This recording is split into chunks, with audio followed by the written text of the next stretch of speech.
Hello, everybody. You know what today is, don't you?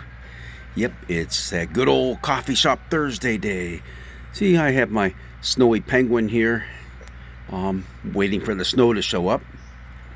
I got my coffee, got my Bible sitting right here, and I've got my good friend, New Testament scholar, kitty cat, Berta. Yep, joining us today. Because, hey, we're sitting here in the coffee shop and we're talking about the gospel lesson that's coming up for this Sunday. It's from the first chapter of John, and it's all about Jesus calling his first disciples. Now, there are called disciples, stories of all the disciples in all four gospels, and they vary a little bit, but you know what? That's what's so cool about it, because you look at what that gospel author has to say about those disciples being called, and I bet you if you look good enough and long enough and really reflect on them, maybe you'll find your call story in there as well.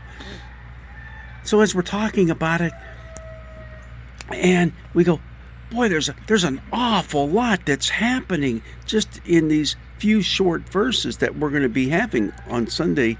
And it starts at verse 35 and goes to the end of the chapter. You go, you better believe it. This is jam-packed. So I'm going to throw a few things at you right now. And as all of you are coming to church on Sunday, right? Yep.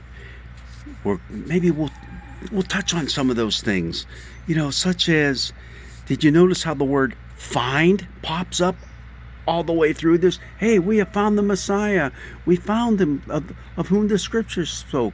And find. We have found the Messiah. But you know what else? The Messiah finds us too. It goes both ways all the way through here.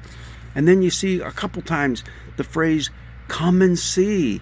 Come and see. That's what Jesus tells people, that when they say, hey, are you the Messiah? Are you the one we're looking for? Check it out for yourself. Come and see. See, the invitation is there for us to have that personal relationship. That's kind of a cool thing. But one thing that kind of popped out at me was the fact of how names pop up in here time and time again. How about Peter? Well, he had a name change right here at the beginning of the gospel lesson, because his name was Simon, and Jesus changed it to Peter, rock. And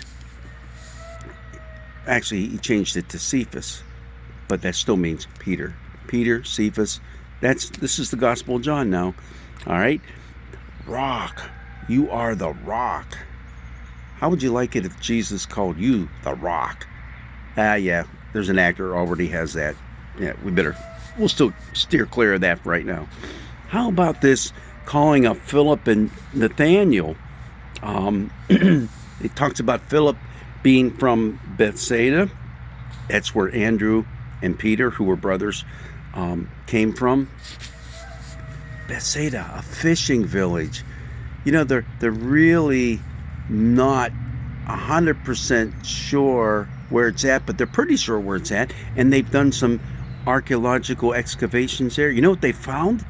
They found houses that have fishing hooks scattered around in the houses. Old fishing hooks. Isn't that awesome?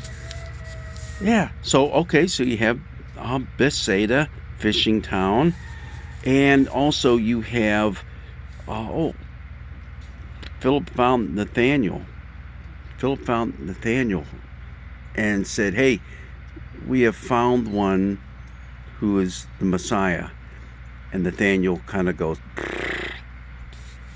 it can't be, because how can anything good come out of Nazareth? If you're telling me he's from Nazareth, I'm not going to believe it. It's got to be, well, either Jerusalem, which is the seat of power, or I think the scriptures do say something about coming out of Bethlehem. Now, don't forget, Jesus' family was from Nazareth, all right? But he just doesn't believe it. Now, here's the interesting thing about Nathaniel.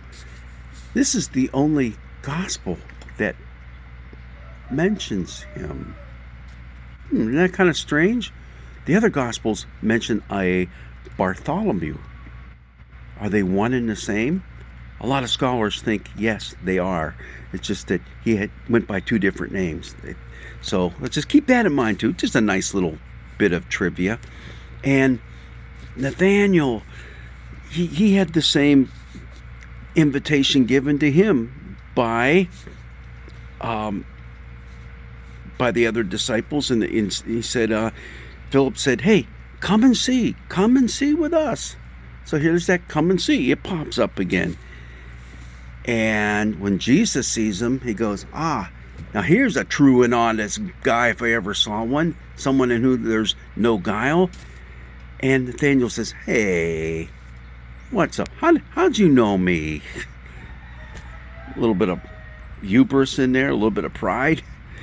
"Yep, I'm the guy who's sounding true." No. "I saw you," Jesus said, "when you were still sitting under the fig tree."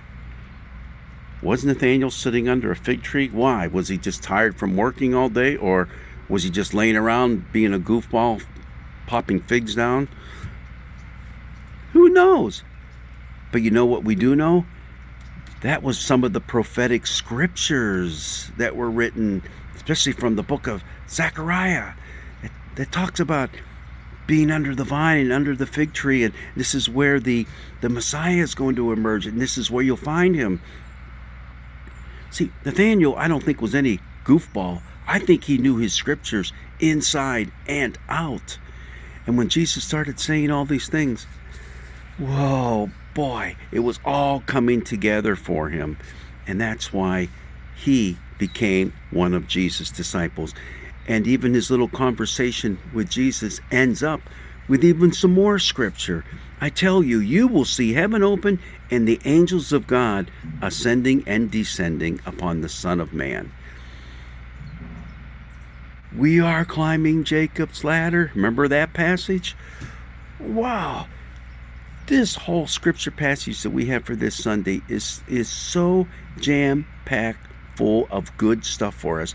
Just to simply read through it and say, yeah, Jesus went out and got a couple guys to be his followers. You miss the whole point. This is how you and I get involved with Jesus, how we come to know him, how he comes to know us, how he comes to call us into his ministry. Yep, because that's what's going to happen in the Gospel of John. It happens in all the Gospels. We are called into the ministry of Jesus, to walk in his footsteps, to do the things that he did, to bring that word of hope and peace to those who so desperately need it. And we'll see that time and time again. He comes as the light of the world to those who are living in a land of deep darkness. Yeah, and that's also the way it's put in the Old Testament as well. So you can see good old Nathaniel, our hero in this story, he's the one who's putting all these scripture passages together and saying, yep, he's the guy, all right. And I hope that each and every one of you who, hey, can we have a refill over here, please? As you sit around sipping your cup of coffees, that you realize you're the one as well. God's blessings be with you on this Coffee Shop Thursday.